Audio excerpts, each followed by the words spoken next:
समर्थ, सर्वज्ञ और कल्याण स्वरूप हैं। सब कलाओं के गुणों के निधान हैं और योग, ज्ञान तथा वैराग्य की भंडार है। आपका नाम शरणागतों के लिए कल्प वृक्ष है। हे सुख राशि, यदि आप मुझ पर प्रसन्न हैं और सचमुच मुझे अपनी दासी जानते हैं, तो हे प्रभु, आप श्री रघुनाथ जी की नाना प्रकार की कथा कहकर मेरा अज्ञान दूर कीजिए। आप भी दिन रात आदर पूर्वक राम राम जपा करते हैं।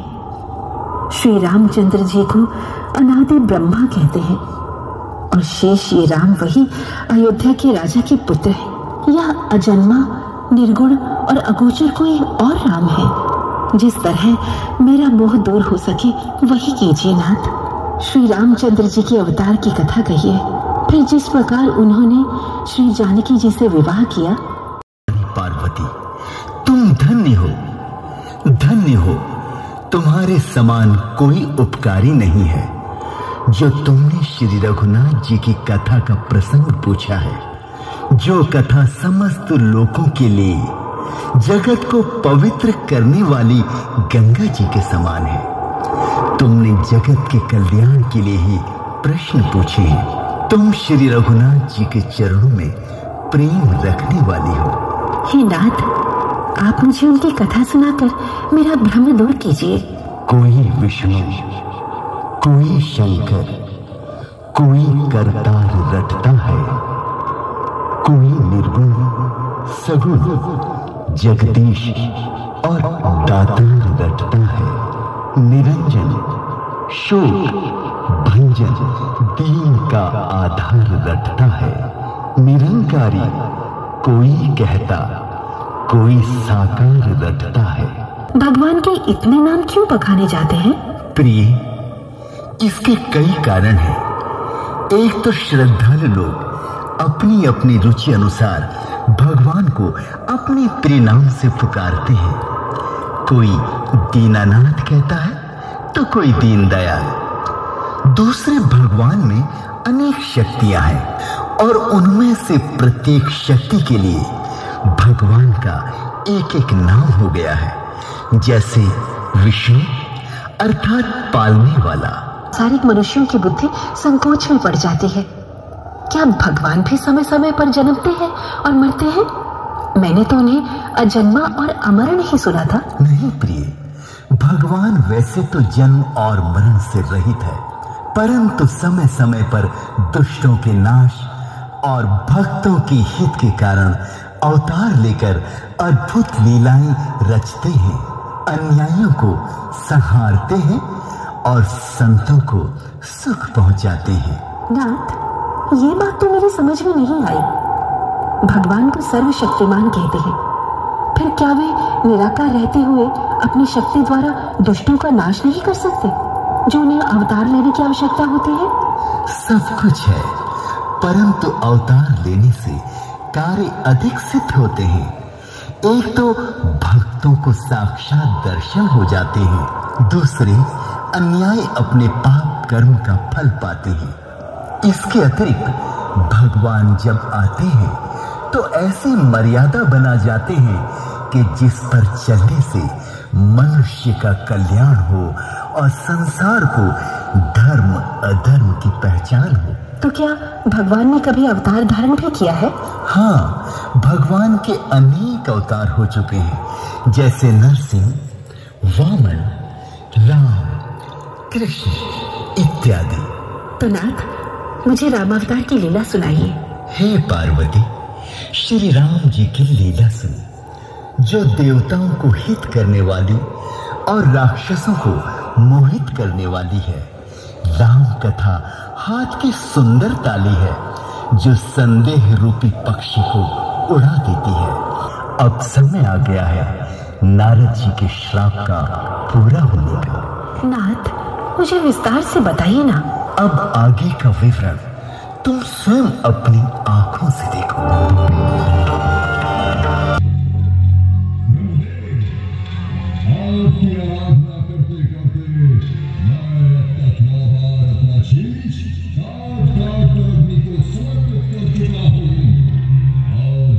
अंतिम और 10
मुझे तेरी आवश्यकता नहीं।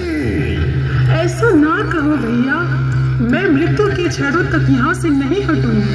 अब ब्रह्मदेव को आपको वरदान देने के लिए आना ही पड़ेगा। ये लो भैया।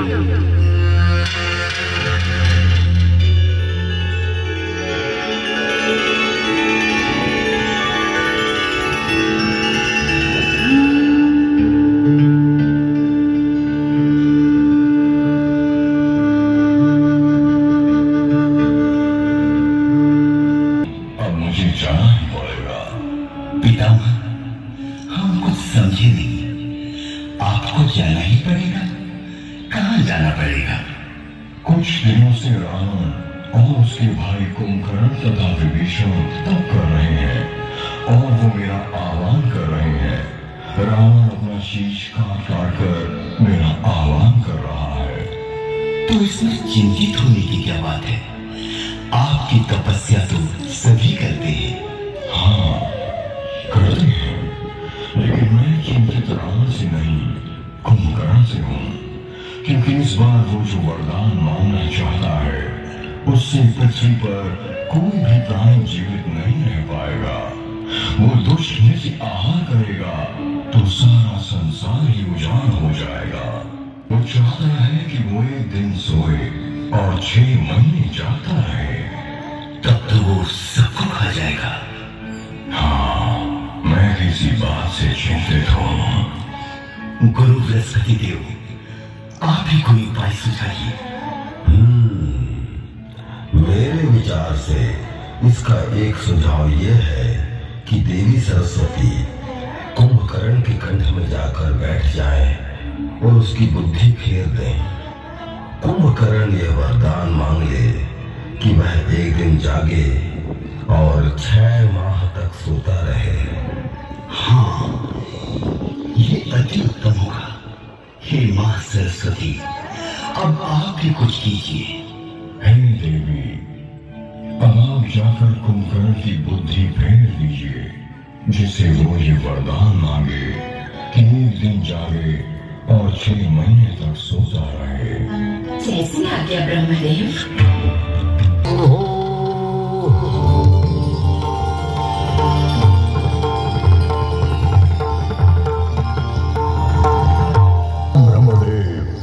आयुष्मान भव।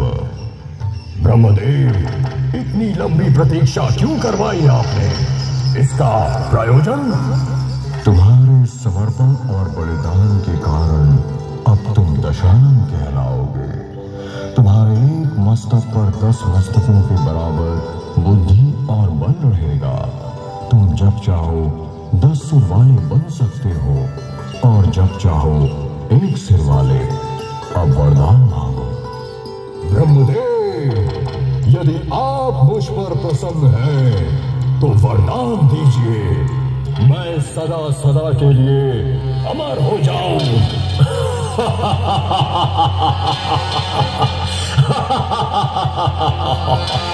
जिसने जन्म लिया है रावण, उसे एक न एक दिन मरना ही होगा। तुम कोई दूसरा वरदान मांगो रावण। यदि आप मुझे अमरता का वरदान नहीं दे सकते तो मुझे ये वरदान दीजिए कि मैं ना किसी देव से मारा जाऊं, ना किसी दानव से। नर और वानर इन 2 जातियों को छोड़कर हम और किसी के मारे ना मरे, यही वरदान दीजिए। तथास्तु, मैं तुम्हें ये भी वरदान देता हूँ, तुम जब भी चाहो अपनी इच्छा अनुसार रूप बदल सकते हो।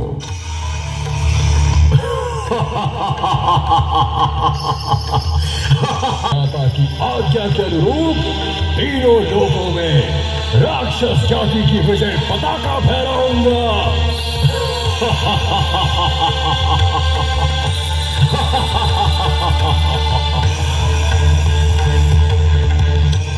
अगर तपस्या से मैं प्रभावित हुआ हूं भक्त विभीषण, वरदान मांगो। ब्रह्मदेव, आपके दर्शन करके मुझे सब कुछ प्राप्त हो गया। मैं तुम पर प्रसन्न हूँ, वरदान मांगो।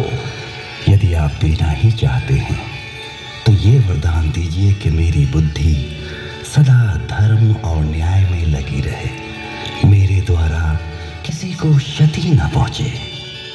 तथास्तु। इसके अतिरिक्त मैं तुम्हें वरदान देता हूं कि बिना सिद्धि के ही तुम्हें ब्रह्मास्त्र सिद्ध हो जाएगा और तुम्हारी कीर्ति अमर हो जाएगी। मैं कृतज्ञ हूं पितामह। तुमने भी अपने भाइयों के साथ एकाग्र तपस्या की है। मैं तुमसे भी प्रसन्न हूं। वरदान मांगो। भूखा प्यासा रहकर तपस्या करते करते बहुत ऊब गया हूं ब्रह्मदेव। मुझे लगता है संसार का सबसे बड़ा सुख नींद में है। मुझे निद्रासन दीजिए प्रभु।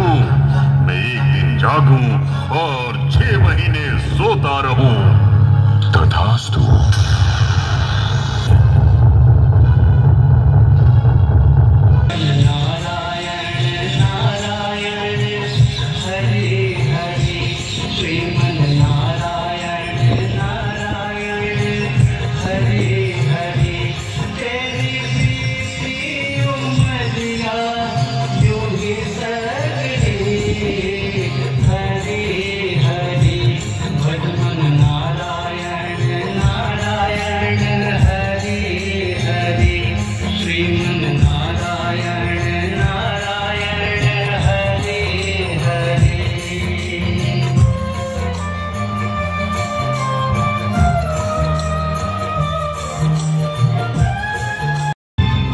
इंद्रासन का डोल जाना मुझे आराम से नहीं बैठने देता।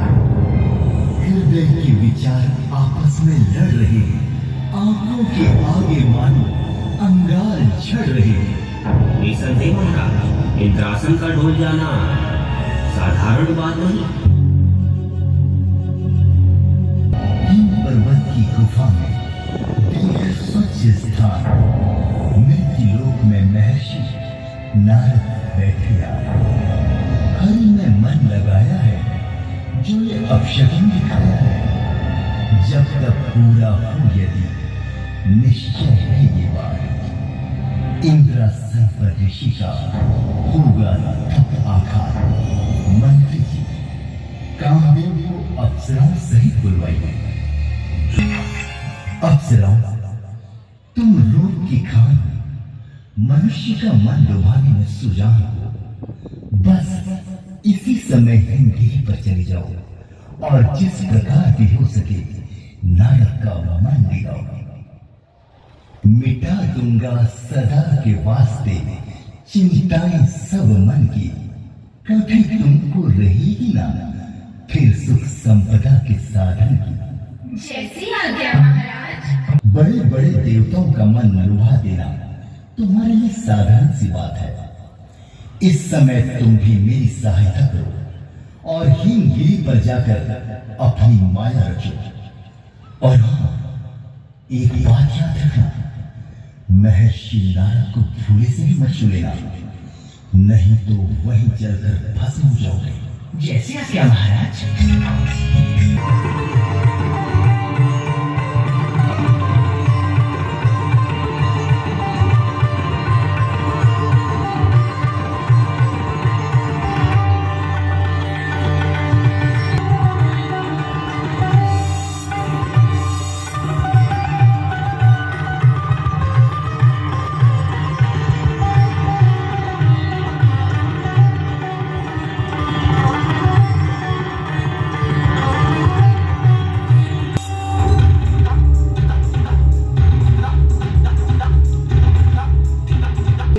सहाय सभी तो अति मानहार मन में गहिस क्या कर सका?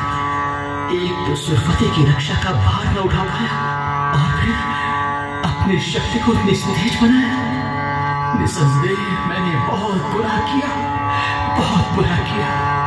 जो नारद जैसे महर्षि के सामने चला है, एक सच्ची योगेश्वर को ध्यान से विचलित करने का बीड़ा उठाया। अब यदि ऋषिराज कोप कर जाएंगे तो जन्म जन्मांतरों के बदले उतर जाएंगे।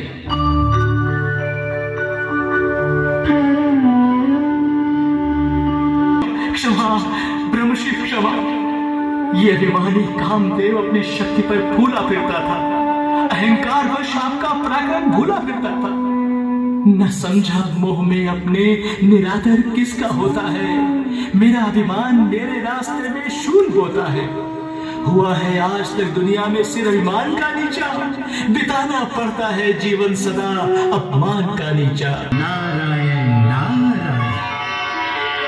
कामदेव, कहो क्या बात है? किस अपराध की क्षमा मांग रहे हो? तुम्हें किस दोष ने अपमानित किया है? महर्षि, आपकी घोर तपस्या देखकर सुरपति इंद्र भयभीत हो गया और इंद्रासन जाने का शोक अजीत हो गया। तब देवराज ने रंभा आदि अप्सराओं को मेरे सहित आज्ञा दी कि यदि नारद की समाधि में विघ्न आए तो मेरा व्याकुल मन चैन पाए। हे नारद, स्वामी की आज्ञा पाकर अप्सराओं सहित हिमगिरी पर आया और हर प्रकार से अपनी शक्ति को आजमाया, परंतु आपको अपने ध्यान में अटल पाया। क्षमा कीजिए, किया अभिमान जो मैंने, ये फल उसका ही पाया है। क्षमा कीजिए महर्षि, अब शीश चरणों में झुकाया है। ऋषि लोग क्रोध नहीं क्या करते और सांसारिक पदार्थों पर मन नहीं दिया करते। तुमने जो कुछ भी किया है इसमें तुम्हारा कोई दोष नहीं है। मैं जानता हूं कि इंद्र को अपने इंद्रासन का बड़ा मोह है। वो त्यागी पुरुषों पर भी संदेह कर बैठता है, परंतु हम उस पर भी क्रोधित नहीं है। तुम निर्भय होकर जाओ और इंद्र के मन को शांति दो। ध्यान हम करते नहीं हैं संपदा के वास्ते, है नहीं जीवन हमारा लालसा के वास्ते। वैराग्य और ज्ञान के दर्पण पर अहंकार का महल चढ़ गया है। इसीलिए मैं इसे अवश्य दूर करूंगा। नारद जी हमारे परम भक्त हैं और भक्त की रक्षा करना हमारा मुख्य कर्तव्य है। ना हो कर्तव्य ये मेरा तो मेरा आचरण कैसा? बचाऊं जो ना भक्तों को तो फिर मेरा परण कैसा? सुनो, हमें अपने भक्त के हित के लिए कुछ कार्य करना है। इसलिए तुम मृत्यु लोक में जाकर एक सुंदर नगर बसाओ और शील निधि को वहां का राजा बनाओ। लक्ष्मी जी, आप अभी जाकर शील निधि की विश्व मोहिनी कन्या बन जाएगी। हाँ महाराज, मेरा भी ऐसा ही विचार है। नारायण नारायण। मुनिवर प्रणाम। आइए पधारिए। आपने दर्शन देकर बड़ी कृपा की। आनंद हो राजन, राज्य में कुशल हो। मुनिवर, मेरी कन्या विश्व मोहिनी विवाह योग्य हो गई है। कृपा करके बतलाइए कि इसे कैसा वर मिलेगा। अच्छा राजन, कन्या को बुलवाइए और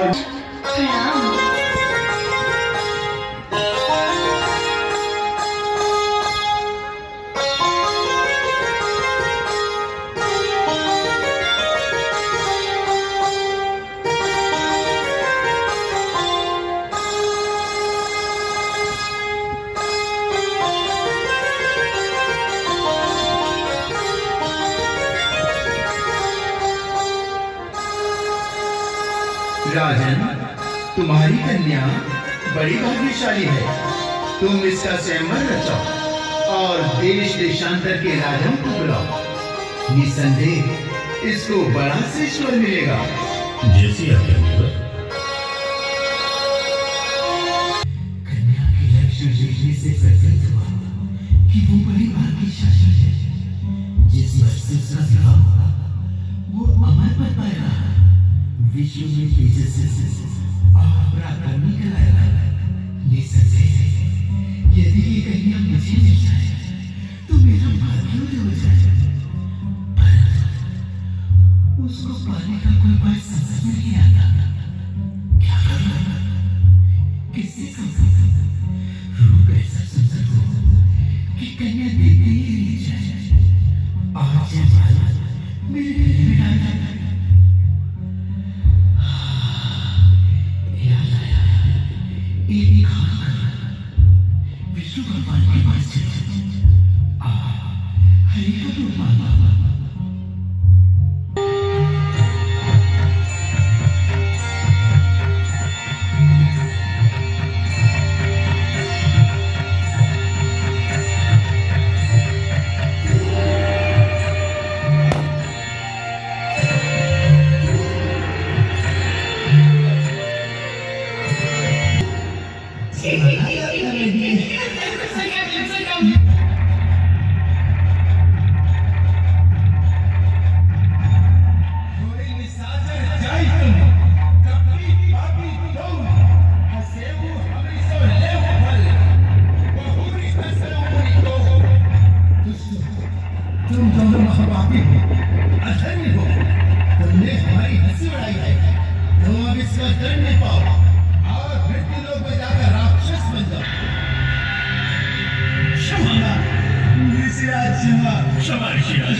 ये मैंने क्या किया? मेरे मन में ऐसे विकार क्यों उत्पन्न हुए? मेरे हृदय में क्रोध की आग क्यों बना बढ़ी? प्रभु, मैं भूला, मुझसे बड़ा अपराध हुआ है प्रभु। मुझे क्षमा कीजिए, मुझे क्षमा कीजिए प्रभु। मेरा श्राप निष्फल कर दीजिए प्रभु। मेरा श्राप निष्फल कर दीजिए प्रभु, निष्फल कर दीजिए। तुम कोई चिंता ना करो, जो कुछ हुआ है मेरी इच्छा से ही हुआ है। धन्य है प्रभु, धन्य है, आपको धन्य है प्रभु।